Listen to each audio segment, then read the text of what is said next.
അടുക്കളയിലെ ആ ചെറിയ ദ്വാരം ഒരു കെണിയാകുമെന്ന് മോഷ്ടാവ് സ്വപ്നത്തിൽ പോലും കരുതി കാണില്ല. മോഷണത്തിന് പുത്തൻ വഴികൾ തേടിയ കള്ളന് ഒടുവിൽ എക്സോസ്റ്റ് ഫാനിന്റെ ഇടുങ്ങിയ ദ്വാരത്തിൽ കുടുങ്ങി ശ്വാസം മുട്ടി. രാജസ്ഥാനിലെ കോട്ടയിലെ മോഷ്ടാവിനെ രക്ഷിക്കാൻ പോലീസിനെത്തേണ്ടി വന്നു.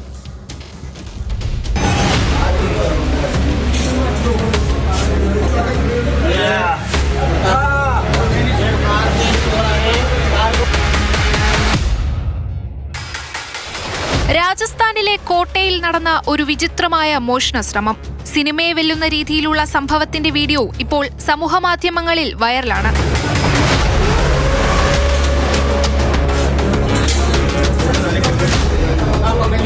കോട്ടയിലെ പ്രതാപ് നഗർ നിവാസിയായ സുഭാഷ് കുമാർ റാവത്തിന്റെ വീട്ടിലാണ് ജനുവരി 4 പുലർച്ചെ ഈ നാടകീയ രംഗങ്ങൾ അരങ്ങേറിയത്.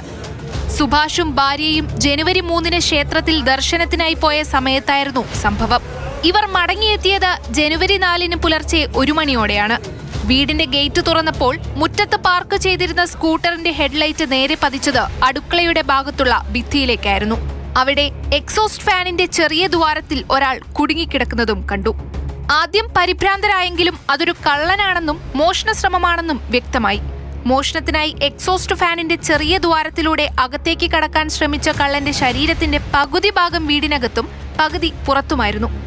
ഇടുങ്ങിയ ദ്വാരത്തിൽ കുടുങ്ങിയതിനാൽ ഇയാൾക്ക് മുന്നോട്ടോ പിന്നോട്ടോ ചലിക്കാൻ കഴിയാത്ത അവസ്ഥയിലായിരുന്നു. വീട്ടുകാർ ഉടൻ പോലീസിനെ വിവരമറിയിച്ചു. ആളുകൾ ഓടിക്കൂടിയതോടെ തന്നെ മോചിപ്പിച്ചില്ലെങ്കിൽ തന്റെ കൂട്ടാളികൾ അടുത്തുണ്ടെന്നും അവർ നിങ്ങളെ ആക്രമിക്കുമെന്നും പറഞ്ഞ് കള്ളൻ വീട്ടുകാരെ ഭീഷണിപ്പെടുത്താൻ ശ്രമിച്ചു. ഈ സമയം പുറത്ത് കാവൽ നിന്നിരുന്ന സഹായി ബഹളം കേട്ടതോടെ കള്ളനെ ഉപേക്ഷിച്ച് സ്ഥലം വിട്ടു.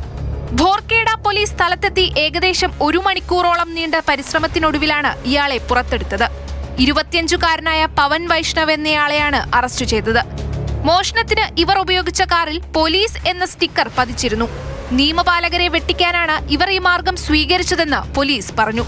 പ്രതിയെ അറസ്റ്റ് ചെയ്ത പോലീസ് രക്ഷപ്പെട്ട കൂട്ടാളിക്ക് വേണ്ടിയുള്ള തിരച്ചിൽ ഊർജിതമാക്കി.